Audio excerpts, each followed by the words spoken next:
and welcome to Day Home Divas. I'm Joanne. I'm Cash. And I'm Sophia. This episode, we're talking with Jenna Phan, a sleep consultant here in Calgary. Welcome to the podcast, Jenna. Hi, thank you so much for having me today. Okay, as parents whose children are now adults, 25 and 30, I don't know if sleep consultants were a thing back then or not.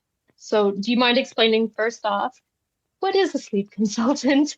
Yeah, for sure. You know what? I do think that it's relatively new in the whole parenting space because even just like overhearing some ladies chat at a market I went to recently, they were saying like when they raised their kids, there was never anything like sleep consultants or wake windows. You just kind of struggled and you figured it out. And so, um, Yep. I love now that we have this profession, this expertise where parents can turn to for support so that they don't have to like turn to Google and try and figure it out on their own. So basically, when I'm trying to explain what a sleep consultant is, I would just say like a professional who provides advice, support, education, and encouragement as they help families to improve their child's sleep and kind of get to the root of where the problems are lying. So a lot of it is kind of like crunching all like the daytime information and data in regards to like naps and so many other factors play into sleep. And so a sleep consultant just takes in all that information, kind of accounts for their family situation and what their needs are, and then works to create a plan and help implement the plan with the family. All right, nice. So instead of just going, go to sleep. Yeah. Do you go into people's homes? So I personally don't, just because I have little Okay. kids and I am busy at bedtime with my littles, but most of my support is pretty much through phone calls and then virtual support through an app called Rested. So it's an awesome app that I use to track all of the sleep log information. And there's actually like a little chat feature in it and a document section so I can upload my client's sleep plan into the app. So it's super easy to reference everything in one space. Oh, that's Yeah, cool. and then we do phone calls to touch base, but I'm always like glued to my phone on night one and two for the support because I want to really be there and be present with my families as they're making big Right. changes. Right.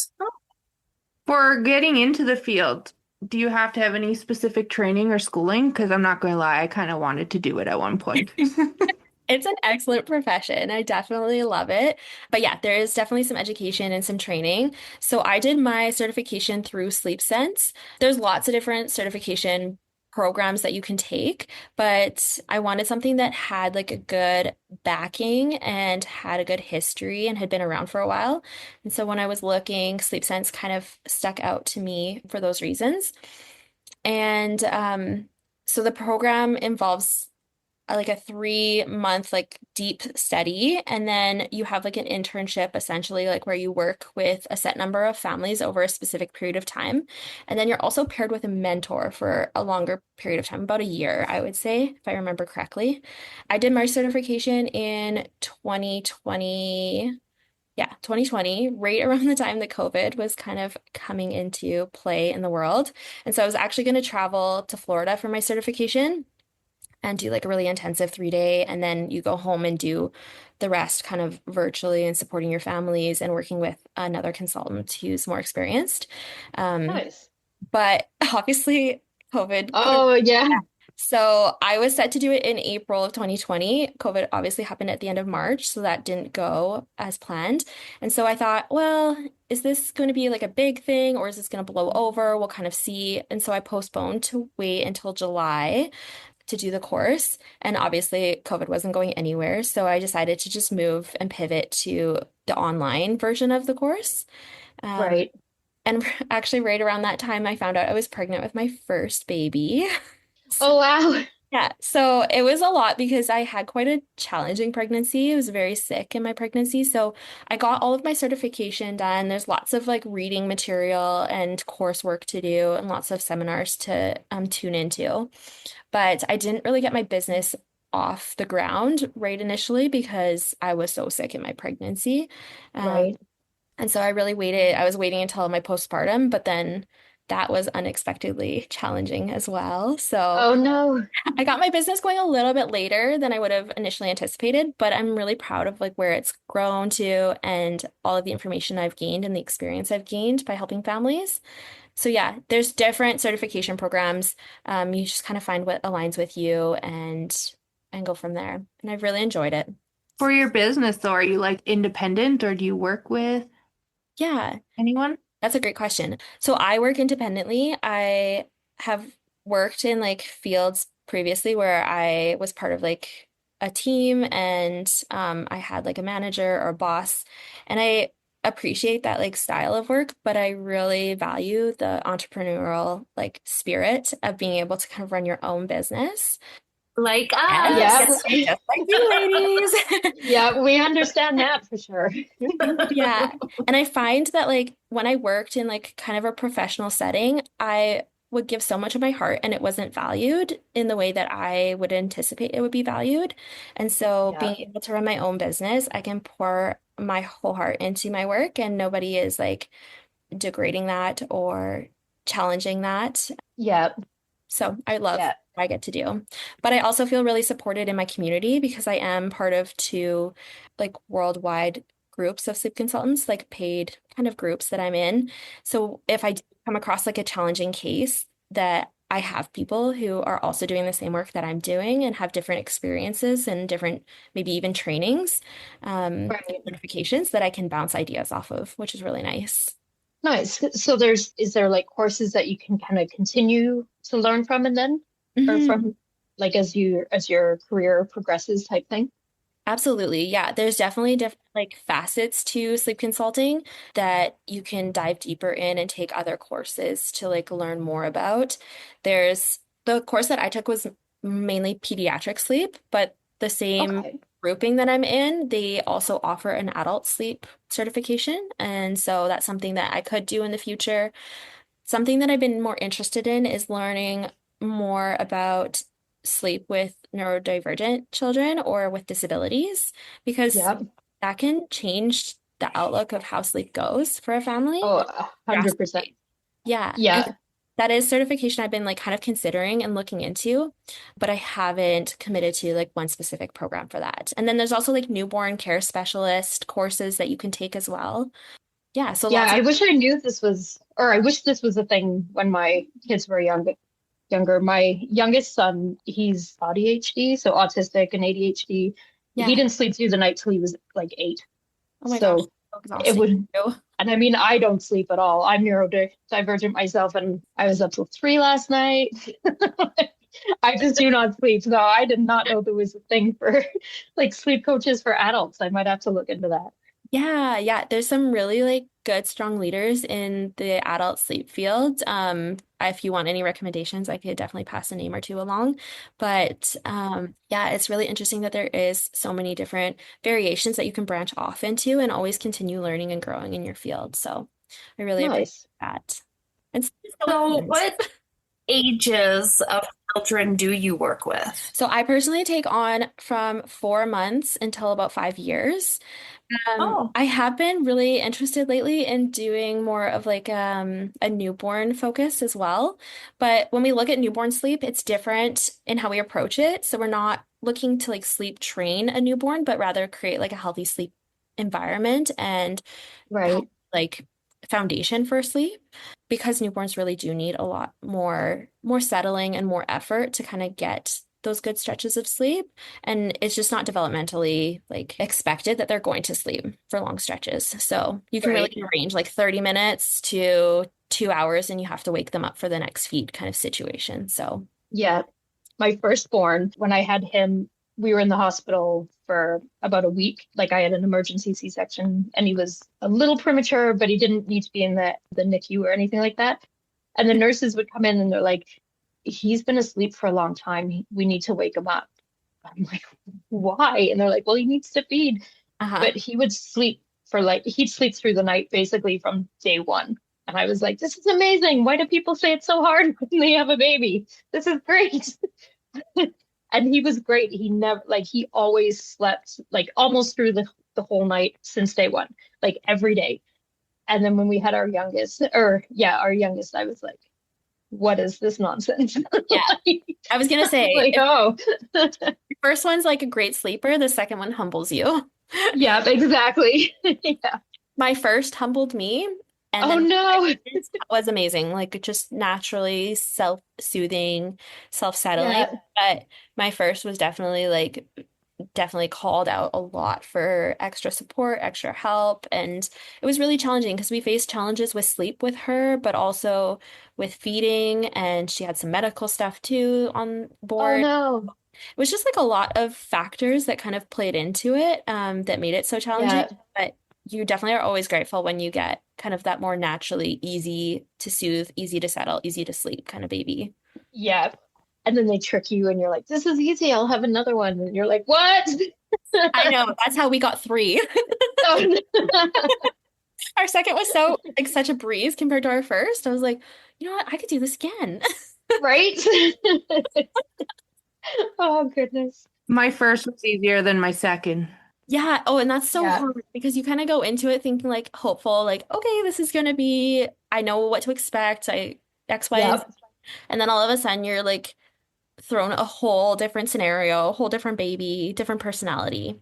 And personality matters Yep. so much when it comes to sleep. People don't really consider Oh. that maybe so much, but a Yeah, baby's I never would have thought of that. yeah, Huh. baby's temperament is huge when it comes to like how well they sleep and how we take on sleep for a specific family. Huh. Interesting. Hmm. So I have a question. Yeah. How kind of does a sleep consultant work, especially when you do it virtually, considering you don't go into the houses to actually help? So I personally don't do in-home right now. It's not something that I've like crossed off my list for forever, but Oh, for sure. I totally understand the whole being yeah, busy at night, but just yes. like your perspective of it. Yeah, for sure. And there are some consultants that do go in-home. So if a family wanted that, that's definitely an option out there. So how I work with my families is the process that I kind of follow is like we will do like a discovery call to kind of get a feel if we would like to work with each other and if like our goals are kind of aligned. Yeah, if we get a good feeling about that. And then I send out a specific like questionnaire. So it's really like detailed and I get all the information that I personally would need to create a sleep plan for a family. And then after I get that back, I review it all and then I pull together a plan for a family. And then we have a Zoom meeting and take the opportunity to go through everything together and answer any questions that families have.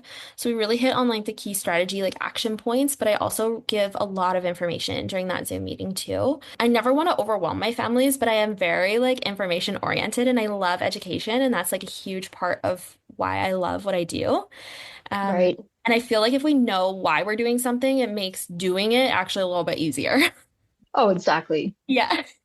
Um, and so we review the plan, go over everything, and then I set them up with the Rested app. So I send them an invite for that, and we do like a little test communication, make sure we're like understanding how it all works and whatnot. And then we make a game plan to start night one and jump in to support and like creating action with the plan. And then I usually support my families for a little bit longer than most sleep consultants do. So a lot of consultants will do like a 2 week package, maybe 3 weeks. But I actually prefer to work with my families for 4 to 6 weeks on average. Okay. I do have a 2 week package that would work great for some families if like they've got like lots of things like in line and in place and whatnot. There's just like minor little tweaks and adjustments that we need to make and kind of like having that support through that. But I really find Right. that working together for 4 to 6 weeks, we go through life kind of together for that period of time. So like things that can disrupt sleep, like teething, sickness, maybe we're like kind of on the cusp of needing to do like a schedule change. So moving from like 3 naps to 2 naps, all of those kind of things we can tackle in that period of time so that when you finish your package with me, you're feeling super confident that you can handle all of the sleep challenges that will come up in the future. And so we work through like our chosen package, whether it's 2, 4, or 6 weeks together. And then I have like a final wrap up phone call that we do. And then I send an email too, kind of covering everything so that parents don't need to remember everything that we've discussed. So in that wrap up, we highlight some of the things that we've experienced together, some of the wins, some of the challenges, and then I give them kind of an idea of what to expect going forward when it comes to sleep, some future Right. changes that might kind of come up, and then yeah, I send all of that over in an email.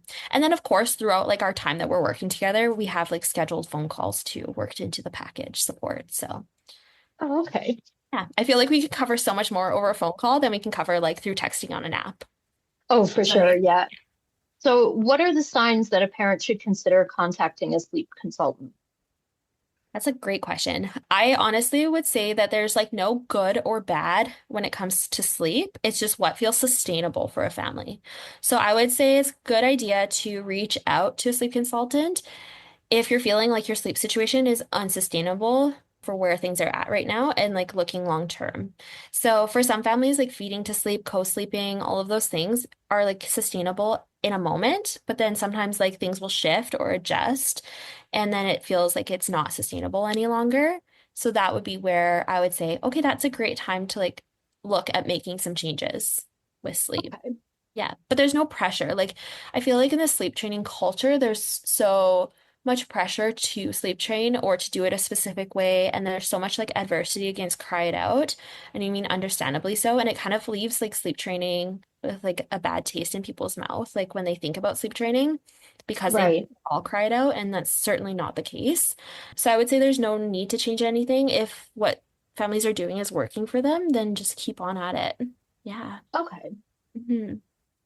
Okay, so do you find that kids that have a lot of extra activities in the evening struggle with sleeping? And I know we're talking about younger children, so they don't have very many Mhm. activities, but they likely have older siblings who have a lot of activities and life can get really busy and there's no bedtime or they go to bed later. Do kids struggle with that? Do they need that consistency It- of, Yeah, 6 p.m. bedtime every night, no matter what? I feel like the rigidity of having like a super, super set structured schedule can be really limiting for a lot of families and can turn people off of sleep consulting and like sleep training. So I have kind of like an 80-20 approach. So if we can get like 80% of the time we have that consistency, that routine, that can like predictability for your little one, then we have 20% of the time we can have some leeway, like some late nights, some like variations in the schedule. Um, Yeah. Sometimes, yeah, like you said, like little ones aren't experiencing lots of like nighttime activities, but if they have older siblings, they might get like towed along for a baseball game Yeah. or something. And I think like when we have kids, they kind of just fall into like our lifestyle and our patterns to a certain degree. Like we do want to honor their sleep needs as much as we can, but it's not ever going to be perfect. And I never want families to feel like they're striving for this like level of perfection. I just think like as long as we're trying, we're making progress, we're trying to be as consistent as possible, and we're honoring sleep needs the best that we can, then we're doing a good job. So, yeah. You sound very supportive. Yeah, and I honestly think like I'm not one to live by a super rigid schedule. Like I like consistency and I like that like understanding and like having the effort of like making sure I'm meeting my kids' sleep needs, but I'm not going to like miss out on making memories in order to like have perfect sleep. Yeah. So, Right. and summer is Yeah. such a fun time too. Like we have so much winter in Alberta that we Right. enjoy summer. So, Yeah. yeah. In terms of like with little ones, oftentimes there's like baby rhyme time or like other activities. So I think like just finding a good balance where you can like maybe go to some of those activities throughout the week, but then also like maybe choose other ones at an ideal time in your child's like napping schedule so that you can still have a good balance. Because if you don't get enough of the daytime sleep balance, nighttime just gets so thrown off. It's such a like a scale almost. Like you have to balance daytime sleep needs so you're not going into bedtime super overtired and then having a really challenging night. Yeah. I was notorious for being that mom. I was so young when I had my kids, so I would be like, let's go do something fun and stay up all night. And then I'd be like, why are you so cranky the next day, right? They're like, why are you going to bed on time? And they're like, oh, I don't know. And I'm like, never put the connection together, I guess. Like when I was younger, that if you keep them out all night on a Friday night or a Saturday night, you can't expect them Sunday morning, like Sunday, to go right back into routine, right? But Mhm. yeah, until they got older, we didn't have a lot of like scheduled activities like on during the week. So the week we were pretty consistent, but the weekends come and I was like, "You're four, we can do an all-nighter. You're good." And so much is like child dependent. Like some kids would totally roll with that and be okay. And also, Yeah, I like when I'm working with my families, I also kind of get a vibe of how my parents are in terms of like their love of a schedule, love of a routine, love of consistency, because just like with our kids, like we all are going to feel differently about those things. And Right. some can do really well with it, and then some just like do not. And so it's really hard when you're like an easy go with the flow kind of parent, but your child like really needs that consistency and needs to like have that like scheduled time for sleep so that they can thrive. So that's Yeah. a really big challenge for some families, but for the most part, I think like our kids just kind of fall into place into like our lifestyle. And as we have more kids, that becomes even more true. Yeah.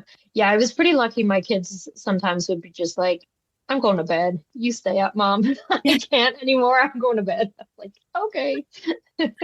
Oh, I love I that. have one question. Yeah. You work with like up to the age of 5, right? So Mhm. how does taking naps away at like 2 years old or 3 years old affect their sleep really? Because some parents will want to take away a nap because then they sleep at night, whereas the kids obviously need a nap during the day. So how would that affect their sleeping with it too? Is it okay to take it away at such an early age? Like, how does that work? Yeah, so when you're trying to decide when to take away the nap, I would look for like some specific signs, and I would look for over a period of like 2 weeks that you're seeing this consistently. So we're looking for things like nap is pushing bedtime way later. You're looking to see like how are they even handling their nap? Are they going to sleep when they're laid down, or are they just like staying in their crib, playing, chatting to themselves, those kind of things? There's like lots of other factors that we kind of look at when it comes to like when to drop a nap. Usually kids drop a nap right around 3 years old, and that's also when they transition typically from a crib to a bed, unless they're like trying to climb out of their crib earlier. Then for safety reasons, I would say like it'd be better to move to a bed a little bit earlier. But sleep pressure is so, so important for adequate nighttime sleep. So if the nap is throwing off that sleep pressure and pushing bedtime back too far or causing lots of challenges throughout the night, then it's a good idea to first shorten the nap and then to drop it altogether if things aren't improving after a few weeks of having shortened the nap. So I would at least drop it to like an hour before cutting it completely. Because one sleep cycle is 45 minutes for a child. So we want to give them at least that one sleep cycle. And it takes time to go to sleep. Like we don't just lay our head on the pillow and then just go to sleep instantly. I mean, if we do, that's like a sign that we're pretty exhausted. We've got some sleep debt that we need to like kind of figure out and sort out. Unless you're a man, right? Men seem I to just know. do that. I don't get that. I know. I'm so jealous of how fast my husband goes to sleep, but I'm like, you really should go to bed earlier because you're falling asleep so Right? fast. Like Yeah. it's not maybe the healthiest thing. We should have about 5 to 10 minutes of like time in between us laying our head down on the pillow and falling asleep. That's like a good like sleep onset kind of timeline. Sometimes for my husband, I'm like, did you even lay down? Like, had you even gotten to bed yet? How did that happen? And me, I'm like 3 hours of tossing and turning, and I just want to Oh, like smack him. Why are you asleep already? I know. And then when they snore, you're like, that makes it even Oh harder. my God. Yeah. Oh, I could go So true. off on a tangent, but I will not. Totally fair. Oh my goodness. What is the number one thing parents do that can cause sleep issues? That's a good question. So I never want to label anything with sleep as good or bad or like make parents feel like they're the cause of their child's sleep challenges, just because sleep is so emotional and it is so intense and like emotionally intertwined. And so when I look at sleep, I think about it as like sustainable or unsustainable in like the whole long-term spectrum of things. I will say that the common sleep props that I help families overcome are co-sleeping, feeding to sleep, and holding or rocking, and then transferring into the sleep space that they're in, like a crib or a bed. And those are things that, yeah, in the moment they can work and they can be great. And then as time goes on, as babies develop, they become more aware of their environment, their surroundings. They're more in tune with like when they are transferred to the crib, then they'll wake up. Those are kind of the times when families decide like, okay, this isn't working anymore. I don't know exactly what to do from here forward. And that's when they usually reach out to me. So. I would Okay. say like never blame yourself for your child's sleep situation. It is not a determinant of how good of a parent you are. Yeah, sleep is such a complicated and like in-depth thing, and there's so many factors that play into it. And so there's no Yeah. in like blaming yourself and feeling hard on yourself about it. Okay. Yeah, there's definitely support. I know as a provider, the time that my heart just drops is when mom says, "Yeah, so I to get them to sleep, you have to hold them and rock them the entire nap time." It's I'm so like, hard. "Oh, no, no, we're not going to do that." Like, so this is going to be difficult for us because then like, it feels like we do the sleep training Hmm. for them, especially during nap time, and then they go home and mom wrecks it again. Yeah. So, like not intentionally. I don't. I'm jokingly like, but Yeah. they wreck it, right? But because they rock them to sleep again, and then they come back the next day, and we have to do it all over again. It's like, I please stop. It's really interesting too how kids can pick up on sleep being different in different scenarios or situations. Yes, So yeah, sometimes kids will sleep awesome at daycare and then they'll come home and parents are like, why is my kid not sleeping? Like, is the daycare log even accurate? Like, they said that they slept for 2 hours, but we've never seen a 2 hour nap at our house. And yeah, so kids kind of pick up on that. And then I also feel like there's like this positive social peer pressure too. When other kids yes, are sleeping, they're like, oh, well, what else is there to do? Like, I guess I'll sleep too. So, yeah, yeah, absolutely. And mhm. sometimes I think too, it could be like I painted the walls like a dark, dark blue. So, and I run my day home from my basement, so windows covered, like with curtains, whatever. So then when you turn the light out, it's almost pitch black in there.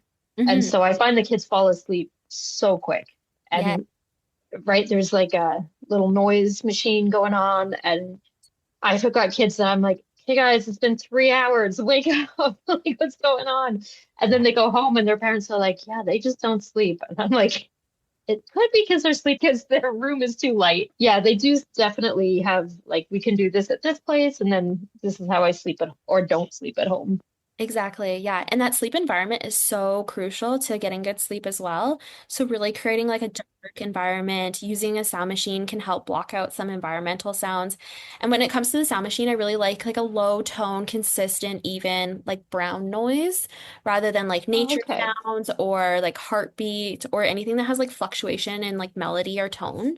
Just because, like, when there is those fluctuations in frequency and whatnot, it keeps our brain almost like in a slightly active state. So we're not able to like truly like lean into that full sleep experience because our Okay. brain is kind of still like on guard in a certain degree. Or Oh, that's good to know. yeah.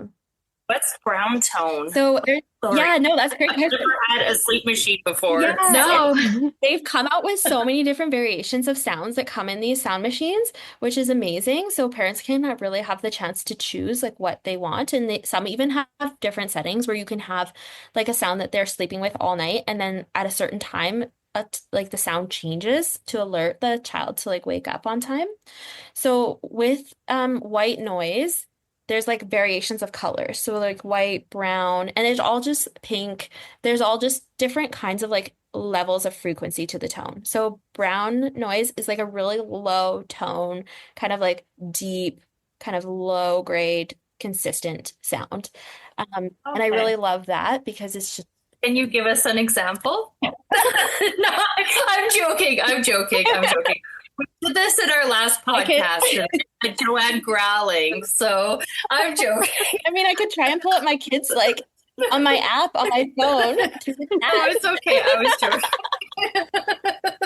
But it's not really like that high pitched like staticky like white noise that sometimes we think of when we initially think of that. I almost think of it like kind of like an airplane, like low kind of like rumble.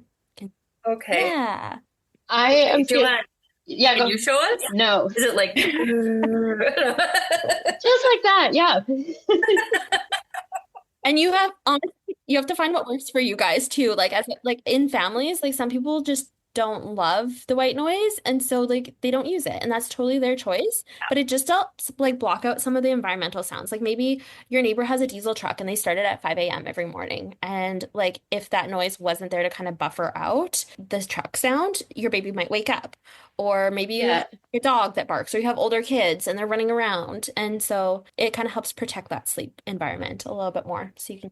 So I had a friend who, this was a very long time ago, just over 20 years ago. She had a baby, and the only thing that her baby was colic, and the only thing that would help her baby sleep was the sound of the blow dryer. Oh, So this was like back in the, tape days where uh-huh. you would record, and so she would record the blow dryer going, and that's the only way her daughter would sleep. Yeah, I've heard the same with vacuum cleaner as well. Yeah. Yeah. crazy. It's kind of cool. I feel so bad. I actually play the radio.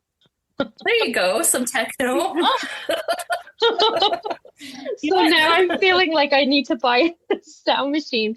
I totally just have it on just a regular radio station, and but the kids Well, if it works, Yeah. right? Yeah, and you know what? If it's Fine. working, no need to rock the boat. Like, just keep with it. If the kids are sleeping, go with it. yeah. I just feel a little bad now. No, don't. Well, they're still getting rest and it's still restorative. And if they're able Yeah, to sleep, then that's a win. And like, I don't know, maybe it's kind of entertaining. Maybe that's what some kids need to like kind of listen to kind of unwind a little bit.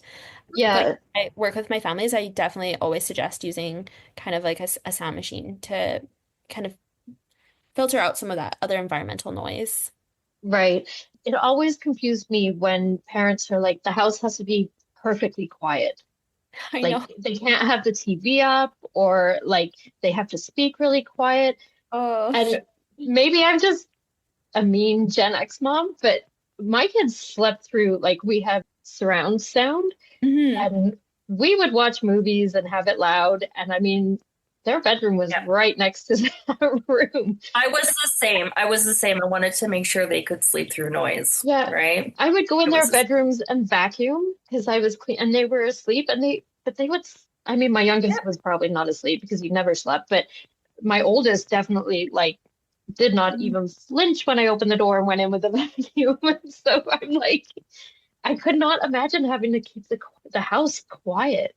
Yeah, and I think that that's like not ideal or like realistic for so many families. Um, Exactly.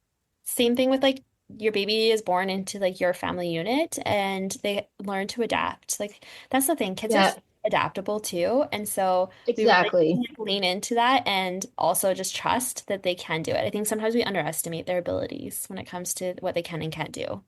Oh, 100%. Hmm. Yeah. My son, a tornado can go through and he slept through it like nothing. Now he's awake every hour. Oh boy. Does a bedtime snack really affect a child's sleep? Because there's a lot of back and forth with this. Yeah. Even my own son. Uh-huh. So it kind of depends on the child's age. So when we're looking at like babies that are breastfed or formula fed, definitely important to like have a feed before bed up until like a certain age, like when you would phase out that milk feed with like a actual like solids food kind of feed. So I feel like one way or another, it's really important that we eat before bed so that we're meeting our calorie totals for the day and that we're not like having wake ups happen because of hunger throughout the night.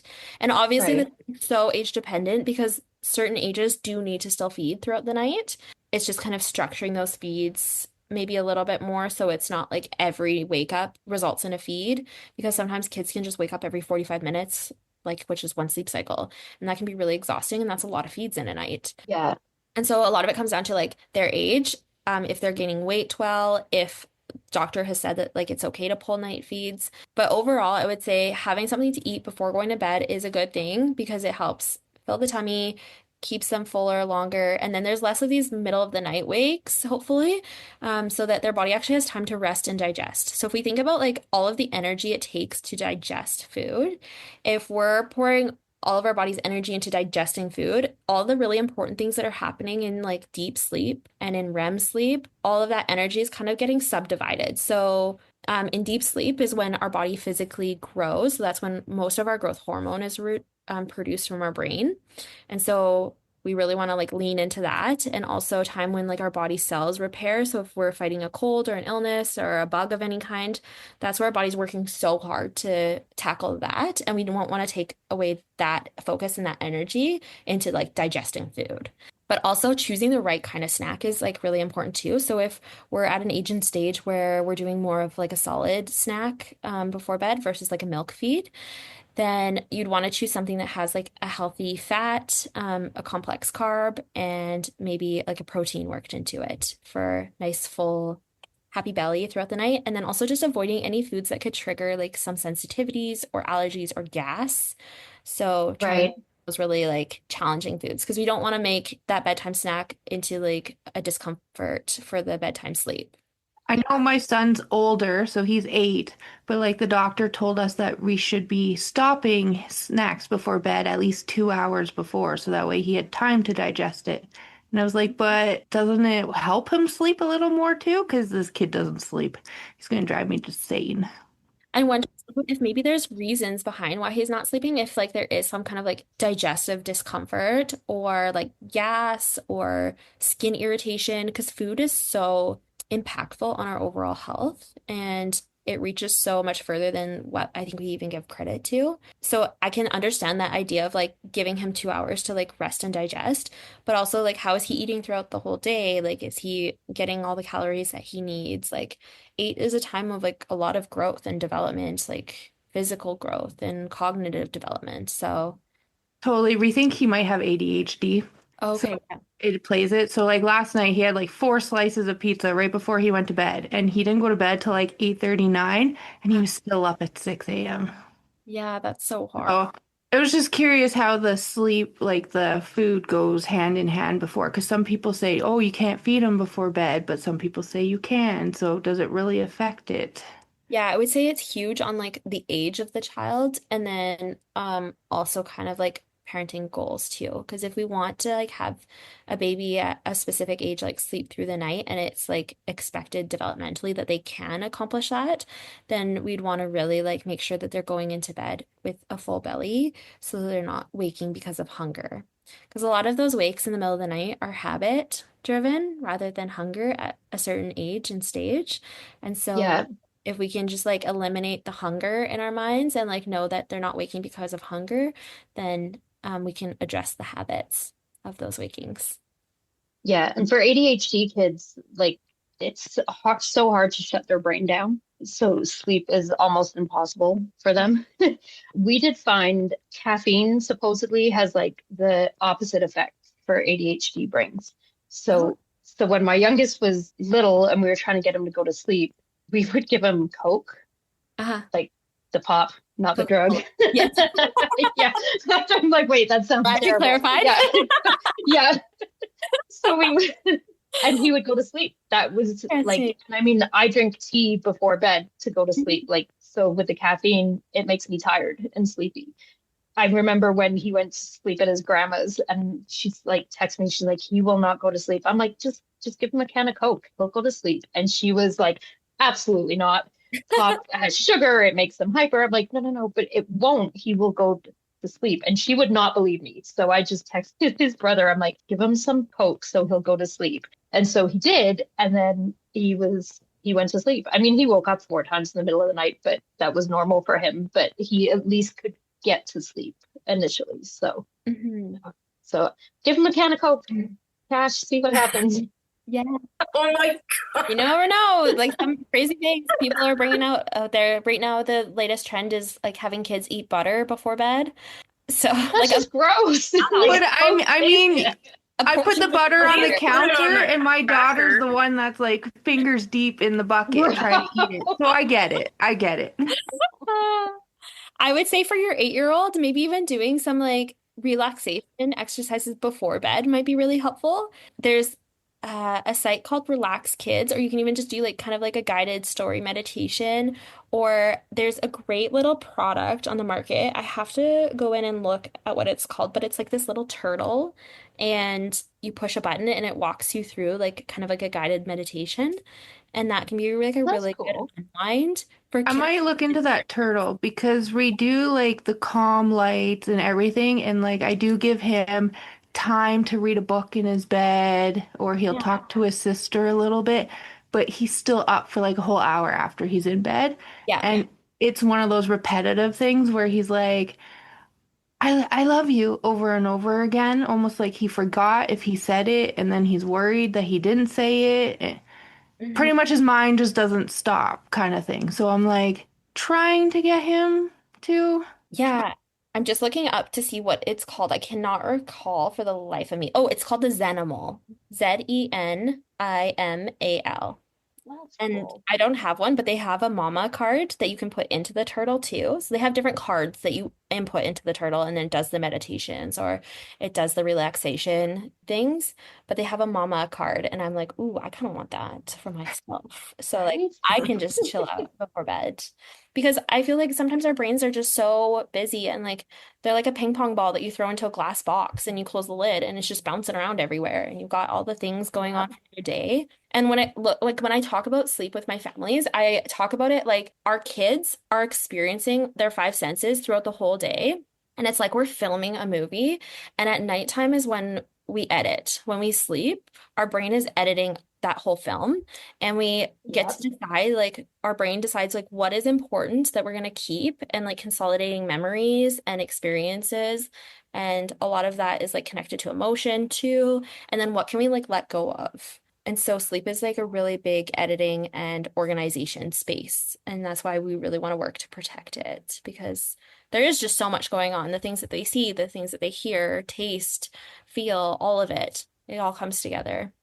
That's a good Yeah. way of looking Yes. at it, though. Yeah, it's a lot to process at the end of the day. So, especially when we have like neurodivergent minds too, like it's even more because we're taking on so many different tangents. Yep. And if all else fails, tell them to listen to true crime podcasts. That's what I do. That's Well, calming. he's so much like me because I don't sleep either. So like the moment I roll, I'm awake. I roll over, I'm awake. He's the same way. He gets up, he goes to the bathroom, and he's awake for like an hour. And I'm like, I don't know what else to do. I would He also was he was my sleeper. Now he's like my one that's up in the middle of the night all the time. I would also look at like how much time he spends outside and how much time he spends on a screen and like doing physical activities. I find that boys need a lot more like physical output to build that sleep pressure so they have a good rest versus girls. So that might be something to kind of think about too is like, is he in like any like sports programs or like is he physically active and moving a lot throughout the day? Is he getting sunlight exposure? I'm pretty picky on their iPads. Okay. So they only get like 2 hours a day tops usually. Otherwise, they're out doing everything else. I'm like, no, you go do something else Yeah. because the attitudes come with the iPad. So I'm like, 100%. Yeah. no. Yep. And he doesn't get it before bed because I do know that sometimes That's getting it before bed can kind of like stimulate. That's what I mean. We try everything with him. So I'm like, I don't know. We will try this turtle though. okay. Yeah. The He Zen. likes holding things. He likes touching things. So it's easier than just listening to it. Uh-huh.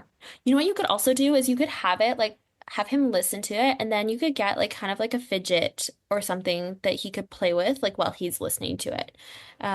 There's a great store in Okotoks called Monkey Mountain and they have like really unique toys and you could like go in and I could spend hours in there and I'm an adult and I just like want to look at all these toys. But they have this really awesome, it's like a gumdrop, but it's kind of like a resistant squishy and it has like a texture on it. I love that. I'm pretty sure I have ADHD too, just like not diagnosed. And so Me too. I Me love like too. having something in my hand or like talking with my hands. So I always like to kind of like keep my hands busy. So that might be something too that you could like look at doing, and like you could even just like unwind with him. If you didn't want to make an investment into like the Zenimal, you could just like chat about the day. You could even do it from like a story perspective, like where you're telling his story of his day and he like corrects you where you're maybe like got something inaccurate, or like you could have him fill in the blanks and then have him like squish this little like, I don't know, I call it the gumdrop. It's like this cute like little gumdrop, and they come in different colors and they're textured and it's like resistant. I love it. Nice. Yeah. Oh, I co-slept with all my children. Mhm. Do you find co-sleeping has any effects on a child's sleep? Yes and no. So oftentimes when I have a family come to me and they're a co-sleeping family, they're just getting to the point where their little one is just so restless or like so mobile that it feels like no longer like anyone's getting sound quality sleep. Or baby's getting really good sleep, but mom's not getting good sleep, or dad's not getting good sleep. Or they're just getting to the point where they're too mobile and parents are worried that like baby's gonna like fall off the edge of the bed, or like the child will get out of the bed and do something in the middle of the night, like in the house that maybe they shouldn't be doing. And so oftentimes like when I work with families that have previously co-slept, it's just because things are getting restless and like unsustainable. So for some kids, co-sleeping can work great and there are no issues or no troubles and it works good for a family. But then sometimes it's like not always the easiest. So when I do work with my co-sleeping families, sometimes babies are a little bit, it takes a little bit longer for things to like adjust and for them to accept the changes that we're making around sleep. But for the most part, we can still see like same great success, even if it just takes a slower or a little bit longer timeline to reach the goals that we have. And that's not always the case. Like some kids like just jump on board right away and they're like, yeah, okay, I can handle this change. They just like the Mhm. consistency of like knowing like, okay, if it's going to change, is it going to like be consistent in how we've changed it? Right. Yeah. Okay. Yeah. But I have like no hate against like co-sleeping. Like, I was gonna say, I'm like, is it something that you would not like? You just like, nope, do not co-sleep with your child, or are you more flexible with yeah, that? I'm definitely more flexible. I think every parent has to do what feels right for them and like what feels safe. And obviously, like there are like those like safe seven guidelines for co-sleeping. So that's also something to consider. So I would just make sure that like you check in with your heart of hearts and know like if you are creating like the safest environment doing co-sleeping and you feel good about it, then I would say, yeah, you can go ahead and do that. But I personally don't take on families that want to continue co-sleeping. Makes Okay. sense. Yeah. Just because Yeah. from a safety Oh, standpoint, I don't want to right. be like held liable or responsible. And Absolutely. my goal is to like help with independence with sleep, and co-sleeping is like a certain level of dependency with sleep. And so it kind of works against the goals that I have in working with my families. Yeah. Perfect. Great answer. I know you touched base about this a little bit, but do you see more boys needing help with sleep than girls? You know what? It's so funny that you ask that because I was actually just pondering that recently. I was going through like all of my previous clients, and I would say the majority are actually girls that I work with. Oh, interesting. Yeah, yeah. I don't know exactly why or like what is the reasoning behind that, but I just feel like most of my families that I work with are with little girls. I obviously have worked with families that have little boys, and sleep challenges are not specific to gender. But yeah, for some reason, I just have lots of little girlies that I work with. It's their personalities. Probably. Yeah. You know what? I have That's one girl and two boys, and so far my girl has been my hardest with sleep. My second is a girl, and she was the hardest too. Like 3 months, I'd put her in her own room because she was just up every hour. Like you sneeze, and she was awake, and I was like, Yes. nope. But she's my best sleeper now too. So Okay, good, good. Yeah, sometimes you pay your dues in the early stages and then it like pays off later and it's good. And then sometimes like things are just really challenging for much longer than families think they will be, and then they reach out later. And so there's really no like wrong time to like seek support when it comes to sleep. Because yeah, kids can be really hard, and temperament and personalities all play into it. especially when they have FOMO. Yes. Oh my goodness. Absolutely. What is that? Fear of fear missing of out. missing out. I had to Google it when mom Okay, told got me it. that this kid had FOMO, and I was like, FOMO, I've heard of that, but I don't know what it is. And They just Got it. they It's don't a want to true miss out story. on anything. They feel like if there's a party to be had, they want to be attending it too. So I think some kids are just more biologically wired to be early risers or to be kind of night owls. And yeah, we can work to try and create like this ideal or like family-based ideal schedule, I guess, in a sense. Like, but they'll always kind of try and come back to their own like personal body clock. So, Oh, for sure. Yeah. Okay, so my youngest son struggled with sleep so much. He had horrible nightmares and night terrors. He didn't actually start sleeping through the night consistently until he was 8. And he only did that because so we got a new dog and we brought him home and he went right to my youngest, was like, get it pawing at him to pick him up and stuff. So then he slept in my son's room and that night he slept through the night and he continued to sleep through the night like the whole time when we that's had that dog. But he would like sleepwalk and have all these nightmares and stuff. So what can parents do to help their kids that suffer from, I know night terrors and nightmares are different, but yeah. what can you do to parents do to help kids that are suffering from that? Yeah, that's awesome. A really good question. So I guess it would be helpful to kind of differentiate what the difference between a nightmare and a night terror is. So a nightmare is like simply a bad dream. So you Yeah. can wake a child from a nightmare, or not even, you don't even have to really wake them. They will wake up from that and they'll be able to explain to you what they've experienced in their dream. And you'll be able to kind of comfort and work to kind of mitigate that discomfort and that emotional like response in them. But when it comes to night terrors, they're very much still asleep, and this is in the deep sleep, so stage 3. So we have 4 stages of sleep, and so deep sleep is stage 3, and that's when parasomnias like night terrors, sleepwalking, sleep talking, those kind of things happen. So oftentimes when I see families that struggle with night terrors, there's a couple factors that can kind of play into that and things that parents can kind of do to try and help that situation. So oftentimes night terrors happen either because a child is overheated, so they're just too hot. So we can put them Okay. in cooler pajamas. We can bring like an air conditioning unit into the room or a fan, introduce some kind of way to kind of like cool down their body temperature so they're not going into that cycle of night terrors. Another thing that I see often with night terrors is that they're going into bedtime overtired.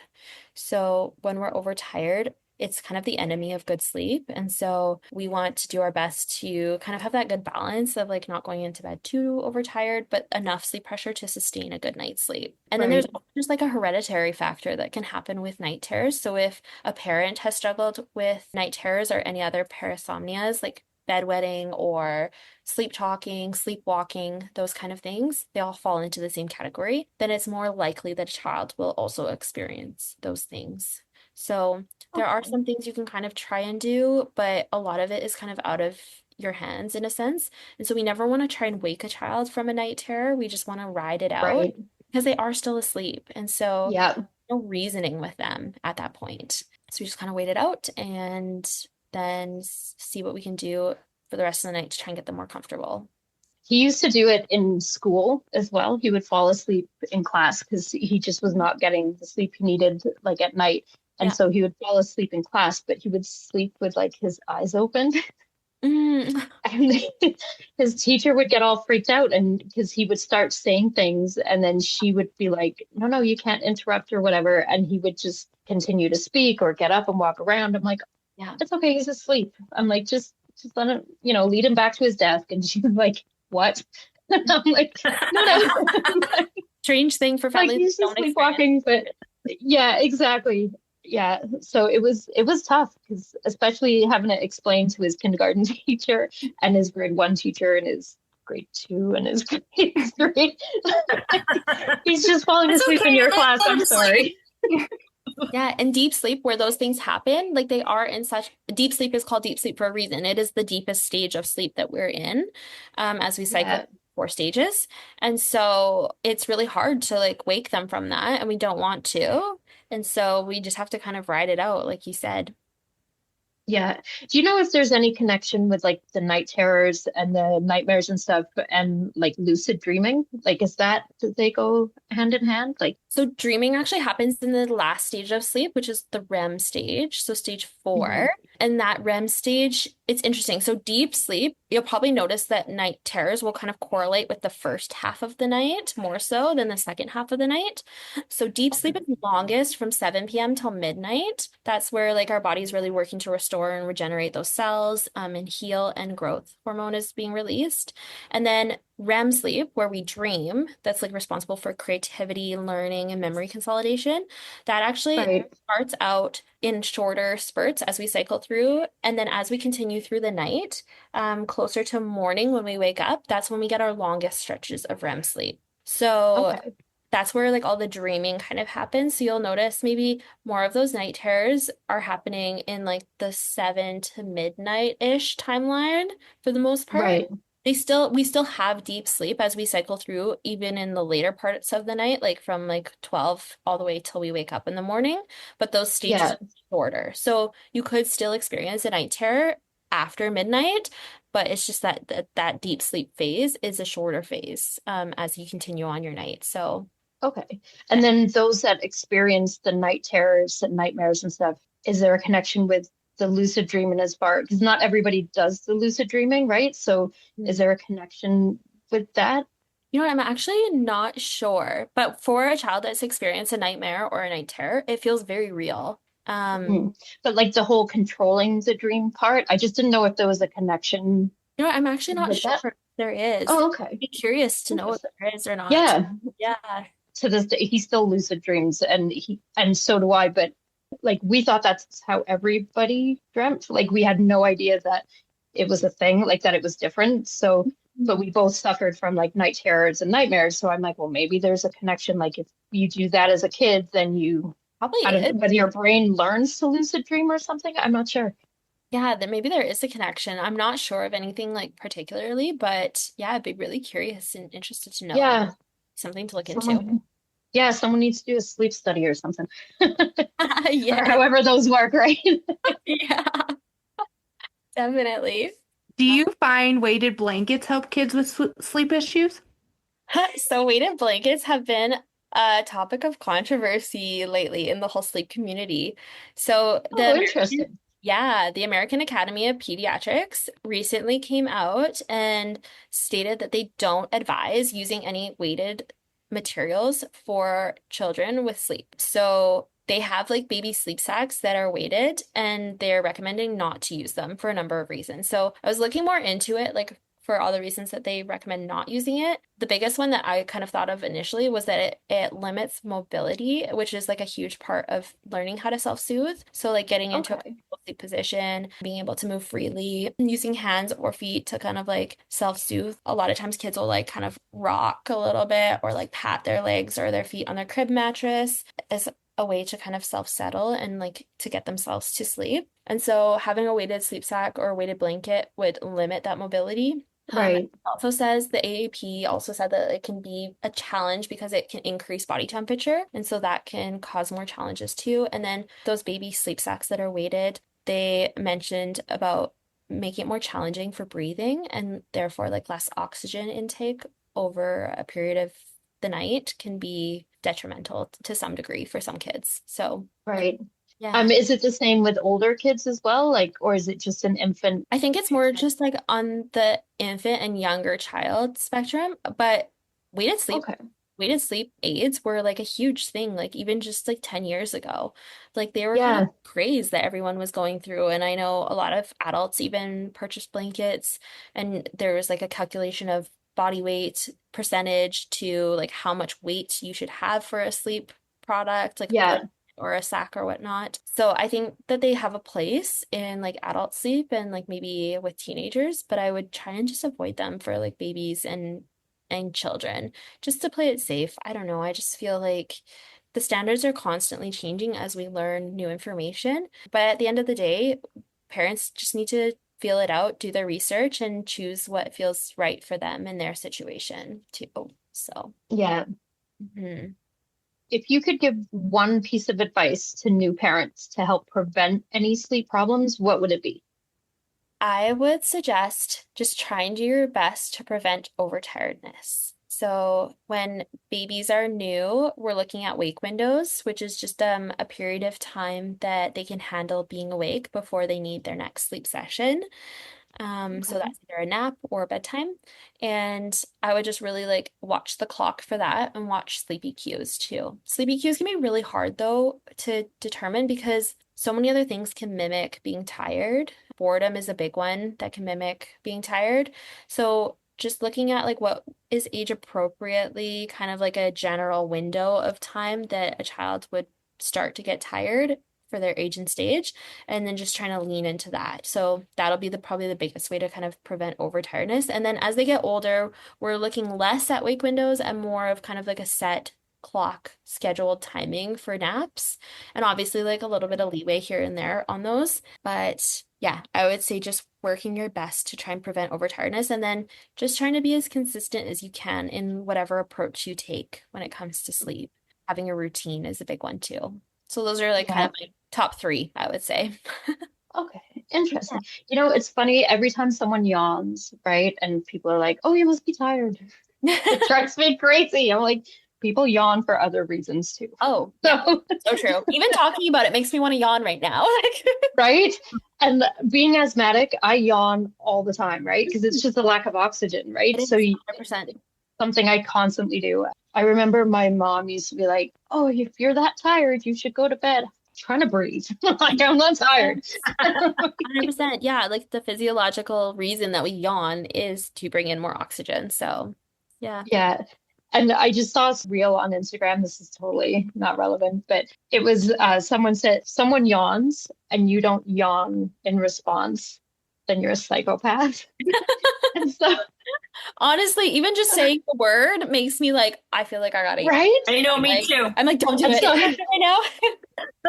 so then every time someone yawns, if I don't yawn in response, I'm like, like I do that fake yawn because I'm like, I'm not a psychopath. You're like, I promise I'm It's just right. It just seems the funniest thing to me. I don't know. Because kids don't always do the response yawn, right? Like if yeah. one kid's yawn, another like their friends watching them, they don't always yawn in response. So I'm like, uh-oh. The learned behavior. I don't know. It must be. Yeah. Yeah. It's and then some kids do it for as a stimming, right? Yeah. I know my youngest, he yawns often for stimming, and I'm like, stop it. Because every time you yawn to stim, I yawn in response. Yes. You're like, now I'm stimming off your stims. Right? Yeah. And That's so Joanne. it is. It is totally me. Yeah. Oh my Okay, goodness. well, thank you so much for being here today. You have been great. We've loved having you. If parents out there would like to work with you or to get your help, and how do they reach out to you? How do they find you? So I would say going to my website. So my last name is Phan. So my business is Fan of Sleep, like a play on my last name. Love it. Yeah. So fanofsleep.com is my website. I am wanting to like update it and make it a little bit more user friendly. My husband's really techie, so I have to recruit him to help me with that. But there is a place that you can book a free call with me. It's called the Discovery Call. And so we just use that as a chance to like chat about your situation and what your goals are. And then I get to share a little bit about how I work with families. And then I email you over information packet about all my packages and my offers, and then check in with families like a couple days later to see how they're feeling about things. So you can find me there on the website. I am somewhat active on Instagram and not as active on Facebook, but I had my Instagram and my Facebook linked. So if I posted in one, it would post in the other, but for some reason it delinked and it just killed my motivation to post in two Oh places. no. So Yeah. I post mostly on Instagram, and if I'm feeling up to it, I will copy that post and post it again in Facebook, but definitely Nice. more active on Instagram. And then you can also just send me an email at jenna@fanofsleep.com. So those are the ways that you can kind of get in touch with me. Perfect. And we will put all that information in the show notes. It's been great having you. Thank you so much. Thank you. It's been a wonderful experience. I love connecting with different people and sharing my passion of sleep and just making it more sustainable for people to reach out and get the help that they need. I feel like so often families feel that like sleep support is out of reach financially or whatnot. And so I do offer like a sliding scale for families that feel that they really need it, like sleep would be otherwise unattainable. And I offer payment plans too. So people Oh, can perfect. and take that on. And I try and price my packages, even though they are longer than a lot of other consultants, them being like 2 weeks and mine being more like 4 to 6. We try and still Right. price my 4 to 6 weeks at what a lot of consultants do their 2 week packages for. So I give a lot Nice. of value and a lot of connection for the price point that it's at. So yeah. Awesome. Do you know if any health insurance plans cover that? Ooh, that one's tricky. Sometimes people can claim it through like a health spending account, depending on their company. Right. But in terms of like being claimed through like health benefits, not so much. There are a few sleep consultants that are also psychologists in the province of Alberta. And so Oh, okay. they can run their sleep services through psychology benefits, but their plans are structured or their support packages are structured very differently, like almost more Gotcha. in line with like what a psychologist support would look like. And so I Okay. don't know, and I can't speak to all of that, but I do know a few names of psychologists that are also sleep consultants. So if people wanted to Okay. get through benefits, there's definitely options out there and Yeah. local ones too, which is nice. Oh, perfect. Yeah. Awesome. But definitely worth the investment, even if you have to pay out of pocket. So, Right? I mean, sleep is so important. So, 100%. Yeah. okay, well, that's it for Day Home Divas this week. Don't forget to follow us on Instagram at Dayhome Divas, on TikTok at dayhome.divas, and join our Facebook group, Dayhome Divas. If anyone has any topics you want us to cover, or if you have any questions or suggestions, you can email us at dayhomedivas@gmail.com. We would also appreciate it if you could rate and review us on whatever platform you're listening on. It really helps the podcast move up on their charts so it gets more exposure. I hope you join us again next week. Goodbye. Bye. Bye. Bye.